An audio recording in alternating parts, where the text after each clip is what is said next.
إن الحمد لله نحمده ونستعينه ونستغفره ونؤمن به ونتوكل عليه ونعوذ بالله من شرور أنفسنا ومن سيئات أعمالنا من يهده الله فلا مضل له ومن يضلله فلا هادي له وأشهد أن لا إله إلا الله وحده لا شريك له وأشهد أن محمدا عبده ورسوله أما بعد فأعوذ بالله من الشيطان الرجيم بسم الله الرحمن الرحيم ومن آياته أن خلقكم من تراب ثم إذا أنتم بشر تنتشرون صدق الله العظيم إن الله وملائكته يصلون على النبي يا أيها الذين آمنوا صلوا عليه وسلموا تسليما اللهم صل على سيدنا محمد وعلى آل سيدنا محمد كما صليت على سيدنا إبراهيم وعلى آل سيدنا إبراهيم وبارك على سيدنا محمد وعلى آل سيدنا محمد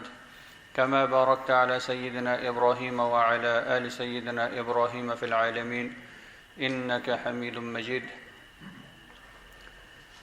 ډیرو قدرمنو محترم مسلمانانو ورونو او خويندو، الله سبحانه وتعالى د خپل قدرت او د خپل خالقیت نمونه مونږ او تاسو ته د یو انسان په صورت کې ښایي. داسې انسان چې هغه د خاورو څخه پیدا شوی، مګر د الله سبحانه وتعالی په قدرت سره دغه خاورې څخه یو بشر، یو ښکلی انسان احسن التقویم په شکل باندې ایجادیږي.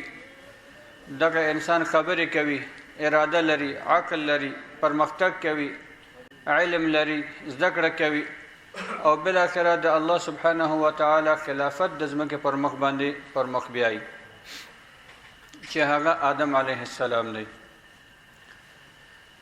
د آدم علیه السلام ژوند ته، د هغه خلقت ته که موږ او تاسو وګورو، د یو تعداد مسلمانانو ذهنونو کې همیشه هم دغه سوالونه وي، خصوصا هغه مسائل چې هغې کې داسې اعجازي مسائل دي یا د الله سبحانه وتعالی د قدرت نمونې په هغې کې ښکاره دي. د هر انسان ذهن کې یو سوال وي چې باید په دې باندې وپوهیږي. څو وارې ما نه هم دا پوښتنه شوې، خو ما غوښتل چې په یو مناسب فرصت کې په دې باندې سره خبرې وکړو.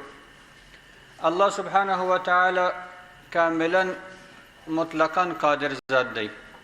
هر څه چې الله سبحانه وتعالی وغواړي فقط د ارادې خبره ده. هماغه آیات د قرآن عظیم الشان کن فیکون، الله ته هیڅ شی مشکل نه دی. ځکه آدم علیه السلام بې د مور او پلار نه د خاورو څخه پیدا شوی، عیسی علیه السلام د مور څخه بې د پلاره پیدا شوی، مګر د آدم علیه السلام خلقت کې د الله قدرت ډیر ستر او لوی دی نسبت عیسی علیه السلام ته. ځکه عیسی علیه السلام د مور په رحم کې لوی شوی، د مور د رحم څخه هماغه انساني فطرت مطابق دنیا ته راغلی، فقط تفاوت دومره دی چې پلار یې نه درلوده. همدارنګه که حوا علیه السلام ته ګورو، زمونږ او تاسو نیا یا مور ورته وایو، هغه د یو نارینه څخه پیدا شوی، نه مور لري نه پلار لري. او نور انسانان مونږ او تاسو هغه بیا د نطفې څخه پیدا شوي. نو الله سبحانه وتعالی په هر یو کې خپل د قدرت نمونه مونږ او تاسو ته ښایي چې دغه خالق دی ستاسو، چې په هر کار باندې قادر دی. تاسو باید د همدغه خالق اطاعت وکړئ، د دغه خالق په وحدانیت باندې ایمان راوړئ، د هغه د اوامرو اطاعت وکړئ، نافرمانی باید ونه شي. ځکه الله سبحانه وتعالی د همدغه انسان آدم علیه السلام په اړه مونږ او تاسو ته قرآن عظیم الشان کې فرمایي ومن آیاته ان خلقکم من تراب ثم اذا انتم بشر تنتشرون. د الله سبحانه وتعالی د قدرت د نښو څخه، دلایلو څخه دا ده چې تاسو د خاورو څخه پیدا کړئ، یعنی ستاسو اصل پلار د خاورو څخه پیدا شوی. نور انسانان خو موږ او تاسو ګورو چې نطفې څخه پیدا شوي یو، ولو که انساني فطرت ځمکې سره او خاورې سره یو قوي ارتباط لري. په همدغه خاورې موږ ژوند کوو، د همدغې خاورې څخه خورو، همدغې خاورې ته بیرته ځو، هر شی زموږ د خاورې سره ارتباط لري. مګر خلقتاً اشاره هم دې ته ده چې ستاسو پلار د خاورو څخه پیدا شوی دی. مګر دغه انسان چې د خاورې څخه پیدا شوی، او همدغه انسان چې هیڅ شی نه و، عدم و، کله چې الله سبحانه و تعالی دغه انسان خلقت کړ، دته امر وکړ، نهي وکړ، دستور ورته ورکړ، پیغمبر ورته راولېږه، جنت او دوزخ نه خبر کړ، د شیطان نه خبر کړ، د خپل په وحدانیت باندې ورته امر وکړ، مګر بیا هم دغه انسان ضعیف مخلوق تکبر کوي. ځکه الله سبحانه و تعالی بل آیات کې فرمایي چې قتل الانسان ما اکفره من ای شیء خلقه من نطفة خلقه فقدره ثم السبيل يسره ثم اماته فاقبره ثم اذا شاء انشره. نو الله سبحانه و تعالی په دې آیات کې فرمایي چې یعنی انسان د خپل خلقت ته فکر وکړي چې دا انسان د څه شي څخه پیدا شوی. بیا فرمایي چې د نطفه څخه پیدا شوی، من نطفه خلقه فقدره. الله سبحانه و تعالی د نطفه څخه دا انسان ایجاد کړی دی، د هغه باندې څو مرحله د مور په رحم کې تیر کړی دي، بیا هغه ته د مور د رحم څخه دنیا ته د راتګ یا د راوتلو لاره اسانه کړې ده. د هغې څخه وروسته الله سبحانه و تعالی ورته په دنیا کې ژوند ورکړی، چاته 80 کاله، چاته 80 کاله، چاته 80 کاله، چاته 100 کاله، چاته کم او زیات. د هغې څخه وروسته دغه انسان وفات کیږي، د قیامت په ورځ دوباره راژوندی کوي، حساب او کتاب ترې اخلي، بیا به یا همیشه جنت وي او یا به هم دوزخ وي. نو د آدم علیه السلام په اړه باندې باید ووایو چې آدم علیه السلام اولین بشر دی د ځمکې پر مخ باندې، اولین انسان دی. د آدم علیه السلام څخه مخکې بل انسان د ځمکې پر مخ نه دی تیر شوی.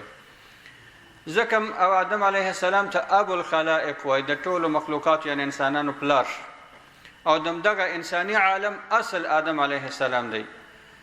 نو دا چې موږ تاسو وایو د آدم علیه السلام څخه مخکې بل انسان نه دی تیر شوی، بشر نه دی تیر شوی، مګر د هغه څخه مخکې ملائکې الله سبحانه و تعالی پیدا کړي دي. جنیات د ځمکې پر مخ باندې اوسېدل، نو جنیات او ملائکې د آدم علیه السلام څخه مخکې خلقت شوي، مګر انساني دایره کې، بشري دایره کې آدم علیه السلام لومړنی انسان دی. ځکه الله سبحانه و تعالی قرآن عظیم شان کې فرمایي وَإِذْ قَالَ رَبُّكَ لِلْمَلَائِكَةِ إِنِّي جَاعِلٌ فِي الْأَرْضِ خَلِيفَةً قالوا أتجعل فيها من يفسد فيها ويسفك الدماء ونحن نسبح بحمدك ونقدس لك قال إني أعلم ما لا تعلمون.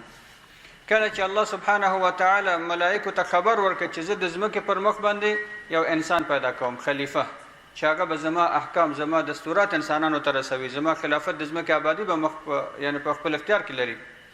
ملائکو تعجب وکړ چې یا الله ته د ځمکې پر مخ داسې مخلوق پیدا کوي چې هغه به بیا وینې تویوي، قتلونه به کوي، وژنې به کوي، فساد به کوي د ځمکې پر مخ باندې. حال دا چې مونږ خو ستا داسې بندګان یو، داسې مخلوق یو چې ستا نافرماني نه کوو.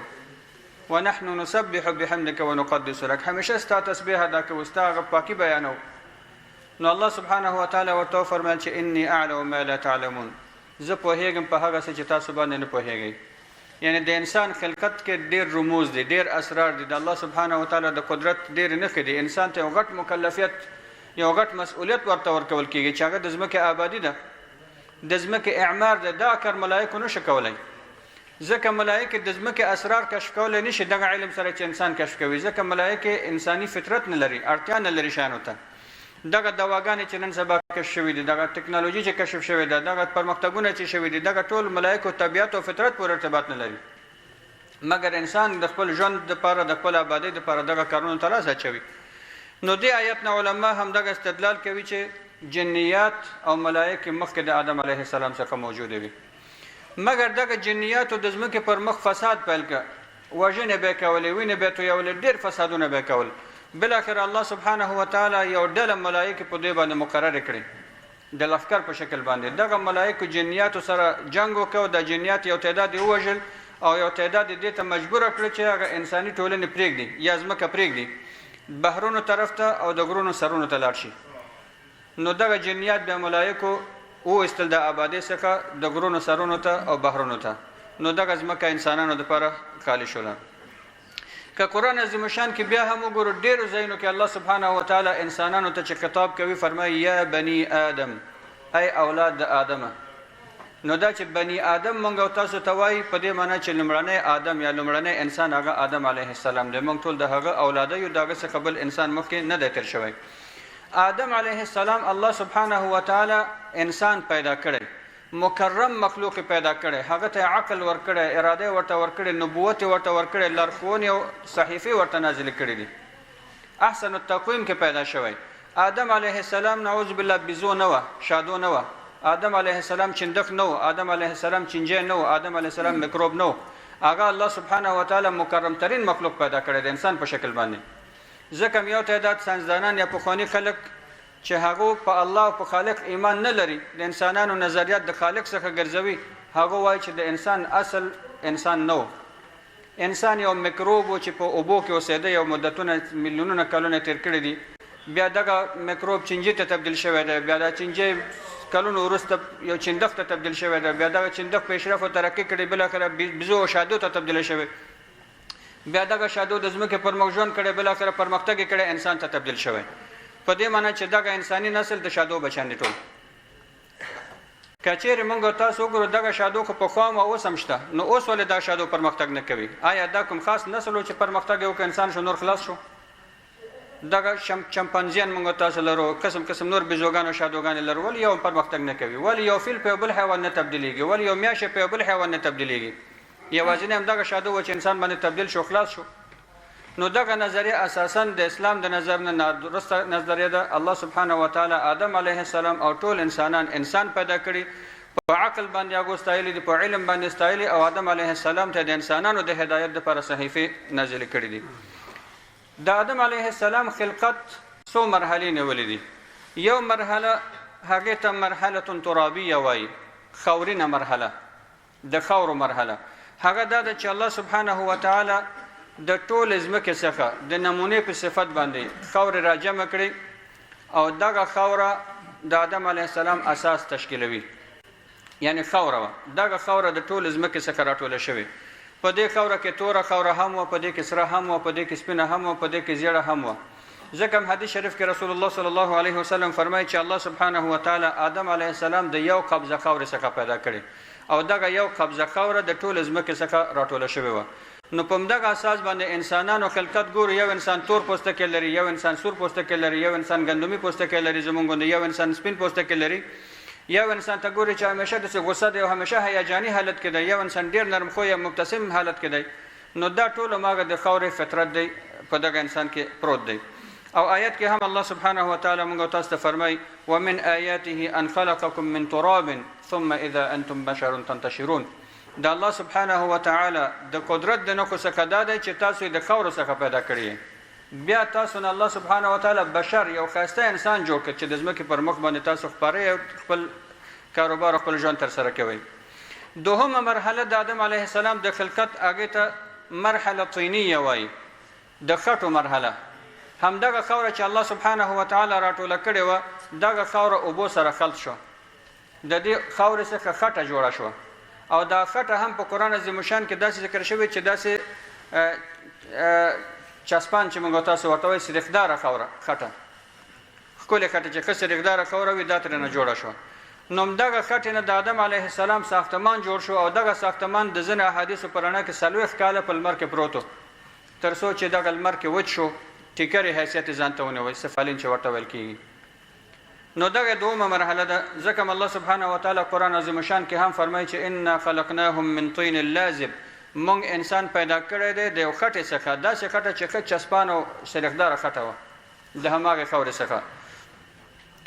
نو دې نه وروسته چې دا خوره خټه وچه شوه، کلکه شوه، ټیکرې ته تبدیل شو. ټیکر هم دا چې داسې ولې ترنګاری کوي. نو الله سبحانه و تعالی قرآن عظیم شان کې به هغې ته اشاره فرمایي چې خلق الانسان من صلصال کالفخار، انسان د داسې ټیکرې څخه پیدا شوی چې هغه لکه د فخار حیثیت لري، وچه خوره، وچه خټه. یعنی دا هماغه مرحله ده چې خټه وچېږي، بیا د آدم علیه السلام ساختمان په دې کو. او په دې مفهوم ته بل آیت کې هم الله سبحانه و تعالی سوره دهر کې اشاره فرمایي چې هل اتى على الانسان حين من الدهر لم يكن شيئا مذكورا. یعنی انسان باندې آدم علیه السلام باندې داسې یو مرحله تېره شوې چې اصلا یو د یادولو شی نه و، یعنی چاپ تصور هم نه کو چې دنه به داسې ښکلی انسان جوړېږي چې هغه به د ټول ځمکې خلافت په لاس اخلي، د انسانانو هدایت به په لاس اخلي، الله به ورته علم او اراده ورکوي، دی به د ځمکې آبادي کار کوي، د الله هغه نمایندګي به کوي په ځمکه باندې. خټه وه او خاوره وه، مګر الله سبحانه و تعالی په خپل حکمت سره دغه انسان ترېنه جوړ کړ. د دې څخه وروسته درېیمه مرحله دې ته مرحله تکویني وایي، یعنی ساختار د آدم علیه السلام چې هغه څخه انسان جوړ شو. هماغه چې 40 کاله وروسته یا کم زیات چې الله سبحانه و تعالی په هغې باندې پوهېږي حقیقت باندې، آدم علیه السلام کې الله سبحانه وتعالی روح واچو چې روح په هغه کې واچول شو نو دغه څخه دغه خپل انسان جوړ شو. همدغه خټه چې اصلا خټه او خاوره و خبرې کوي اوس عقل لري شعور لري غوښه باندې تبدیل شو نو دغه څخه الله سبحانه وتعالی دغه خپل انسان جوړ کړ. نو کله چې دغه انسان جوړ شو آدم علیه السلام الله سبحانه وتعالی ملائکه ته امر وکړ چې دغه آدم ته سجده وکړي دغه انسان ته سجده وکړي.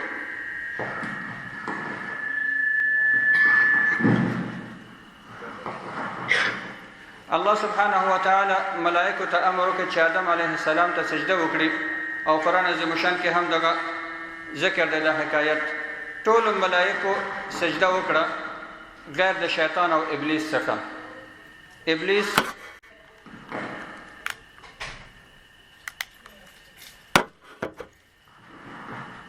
غیر د ابلیس څخه ټول ملائکه سجده وکړه. دغه سجده آدم علیه السلام ته د احترام سجده و دا د عبادت سجده نه و. اگر چې ځینې مفسرین وایي چې آدم علیه السلام دوی د لپاره حیثیت د قبلې درلوده. سجده په حقیقت کې الله سبحانه وتعالی ته و آدم علیه السلام د قبلې حیثیت درلوده نو ملائکه د ته سجده وکړه. حقیقت کې سجده الله سبحانه وتعالی ته و. کله چې آدم علیه السلام دنیا کې و الله سبحانه وتعالی آدم علیه السلام ته په جنت کې هستوګنه ورکړه اوسېدلو دپاره امر ورته وکړ چې ته په جنت کې اوسېږه. د جنت نه مراد هماغه جنت دی چې موږ تاسو په آخرت کې ورځو انشاءالله جنت الخلد. نو جنت کې آدم علیه السلام هملته اوسېده مګر آدم علیه السلام هلته یوازې و انیس نه درلوده د ژوند ملګری نه درلوده او یو انسان که په هر څومره نعمت کې هم وي چې د ژوند ملګری ځان سره نه لري د ژوند داسې ډېر خوشایند ژوند نه وي. نو آدم علیه السلام هم د ژوند یوازې و په جنت کې. نو هماغه چې الله سبحانه وتعالی یو ورځ په جنت کې چې آدم علیه السلام ویده و دا د حدیث مفهوم دی. آدم علیه السلام ویده دی د چپې قبرګۍ څخه یا چپ پختۍ څخه الله سبحانه وتعالی بیبي حوا پیدا کړه. نو حوا ته حوا هم ځکه وایي چې دا د یو ژوندي څخه پیدا شوی دی. حی ژوندي ته وایي چې د یو ژوندي څخه پیدا شوی دی حوا ورته وایي. خو آدم علیه السلام کوم درد احساس نه دی کړی هغه حاملګۍ احساس چې زنانه کوي هغه احساس نه دی کړی ځکه دا د الله سبحانه وتعالی یو کامل قدرت دی چې زموږ تاسو تصور څخه پورته دی. خو چې کله آدم علیه السلام راوي کېږي خپل ترڅنګ حوا ګوري نو هغې سره انس او محبت پیدا شو د ژوند ملګری شو د آدم علیه السلام خوښه شو. ځینې حوا ته حوا ځکه وایي چې د دې رنګ غنم رنګې وه. ځینې وایي چې حوا هغه ته وایي چې شونډې لږې توروالی ته مایلې وي لکه زموږ تاسو شونډې اکثر که رنګ سپین هم وي شونډې توروالی ته مایلې دي یا سوروالی ته مایلې دي. علا کل حال معنی مهمه نه ده خو الله سبحانه وتعالی حوا د آدم علیه السلام د جسد څخه پیدا کړ. دا د حدیث رانه ده د عبدالله ابن عباس رضی الله عنهما صریح قول دی چې حوا د آدم علیه السلام د بدن څخه پیدا شوی. او آیت کې هم الله سبحانه وتعالی فرمایي چې خلقکم من نفس واحده وخلق منها زوجها. تاسو الله سبحانه وتعالی د یو نفس څخه پیدا کړی چې آدم علیه السلام دی او د هماغه نفس څخه د هغه زوج حوا علیه السلام پیدا کړی. علی کل حال د آدم علیه السلام د جسد څخه حوا پیدا شو. دې دواړه جنت کې اوسېږي. الله سبحانه وتعالی هغه خپل کامل قدرت سره چې په دې باندې پوهېده چې آدم علیه السلام جنت دپاره نه دی خلقت شوی دنیا دپاره خلقت شوی باید دنیا آباده شي انساني نسل په دنیا کې باید ژوند وکړي. آدم علیه السلام او حوا ته ویل چې تاسو په جنت کې د هر میوې څخه چې خوړلی شئ میل مو ورته راځي وخورئ خو فقط یوې ونې ته به نه نږدې کېږئ چې یو تعداد علما وایي چې هغه د غنمو ونه وه مګر دا مهمه نه ده چې څه شی وه ځکه قرآن کې الله مبهم پرېښودلی چې مبهم دی موږ تاسو یې مبهم پرېږدو غنم و یا هر شی چې الله سبحانه وتعالی ته مشخص کړي چې دغه ته به نه نږدې کېږي. نو دلته شیطان آدم علیه السلام او حوا دواړو ته وسوسه وکړه چې د دغه بوټي څخه وخورئ. که چیرې تاسو د دغه بوټي څخه وخوړه تاسو به ملایکې شئ او یا به همیشه ژوندي یاستئ تر قیامته پورې نه مړه کېږئ. آدم علیه السلام نافرمانی نه کوله. بیا شیطان ورته راځي قسم ورته کوي وقاسمهما انی لکما لمن الناصحین. قسم په الله چې زه تاسو ته نصیحت کوم وخورئ د دې څخه. نو کله چې آدم علیه السلام ته د الله نوم واخیسته آدم علیه السلام دغه په خبرې باندې باور وکړه او هغه حکم د الله ترې نه هیر شو چې الله زه منع کړی یم. ځینې مفسرین دا هم وایي چې آدم علیه السلام ته چون الله سبحانه وتعالی یو مشخص بوټی ښودلی و، نو آدم علیه السلام فکر کوي چې یوازې د هماغه څخه به نه خورم. دا فکر نه کوي چې مطلب جنس د دې بوټی دی چې یعنې دغه میوه په هره ونه کې کوي نه به خوري. نو ځکه آدم علیه السلام د هغه میوې څخه یا د هغه بوټي څخه وخوړه. نو الله سبحانه وتعالی حوا او آدم علیه السلام دواړه د جنت څخه وویستل، دنیا ته راغلل.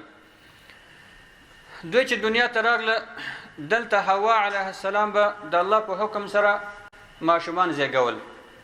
دا چې ځینې وایي ورځ کې به 2 وارې ماشومان زیږول، څوک وایي په هفته کې به زیږول، څوک وایي میاشت کې زیږول. دغه شیان ثابت نه دي. خو حوا به ماګه انساني فطرت چې اوس هم زنانه لري کېدای شي همدغه فطرت باندې وه، خو ماشومان به زیږول او هر وارې به 2 ماشومان زیږول. نو حوا علیه السلام 60 وارې ماشومان زیږولی دي، یعنی 40 ماشومان، هر وارې 2 ماشومان 40 کېږي. نو هر وارې به چې ماشومان زیږول، آدم علیه السلام به هغه هلک چې لومړی پیدا شوی دغه دویمې نجلۍ سره نکاح کوله او دغه دویمه نجلۍ به هغه لومړي هلک سره نکاح کوله. یعنی په یو خېټه کې به چې 2 ورور او خور هغه به نه سره نکاح کول، د یوې خېټې ماشومان بلې سره به نکاح کول. نو دلته چې دا قابیل او حابیل هم پیدا شول، هغه خور چې باید حابیل په نکاح کړی وی هغه ښکلې وه. قابیل ته حسد ورغی، هغه غوښتل چې دا خور خو ما سره یو ځای پیدا شوې، دا باید زه په نکاح کړم. آدم علیه السلام منع کوه، خو دوی دا خبره نه منله. بالاخره دوی ته آدم علیه السلام د صدقې امر وکړ چې تاسو صدقه ورکړئ، چې دا چا صدقه الله سبحانه وتعالی قبول کړه هماغه به دغه نجلۍ چې ښکلې ده دا په نکاح کوي. صدقه هم د حابیل قبوله شوه، خو بیا هم د حسد په وجه باندې قابیل پاسېد او حابیل شهید کړه. لومړنی انسان چې د ځمکې په وخت موژل کېږي قابیل قاتل د هغه دی او حابیل شهید دی.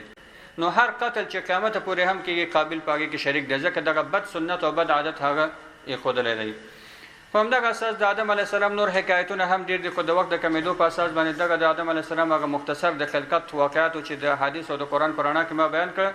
مګر دا چې آدم علیه السلام څومره ژوند کړی، د ځینو احادیثو په رڼا کې دا ده چې آدم علیه السلام 1000 کاله ژوند کړی او دی وفات شوی دی. دا چې چېرته دفن شوی دی په دې کې د علماو اختلاف دی، داسې دقیق او یقیني دلیل موږ نه لرو چې دغه ځای کې دفن شوی دی. خو بیا هم د مورخینو او د علماو اقوالو په سبب باندې په بنا باندې ویل کېږي چې هندوستان کې دی. هغه وخت کې سریلانکا او دا منطقې ټول د هندوستان مربوطه وي، نو هلته دفن شوی دی. او ځینې علما دا وایي چې په مکه مکرمه کې جبل ابو قبیس ورته وایي، ابو قبیس غر مکه مکرمه کې هغلته دفن شوی دی. خو مګر دا چېرته دفن شوی دی اوس تاریخ داسې ډېر دقیق نه ښایي موږ ته چې واقعا چېرته دی، خو د ځمکې پر مخ دفن شوی دی، یا مکه کې یا سریلانکا کې یا هندوستان کې یا بل چېرته، خو 1000 کاله ژوند یې کړی دی. الله سبحانه وتعالی دې موږ تاسو ته حقیقي علم نصیب کړي. صلی الله علیه سیدنا محمد وبارک.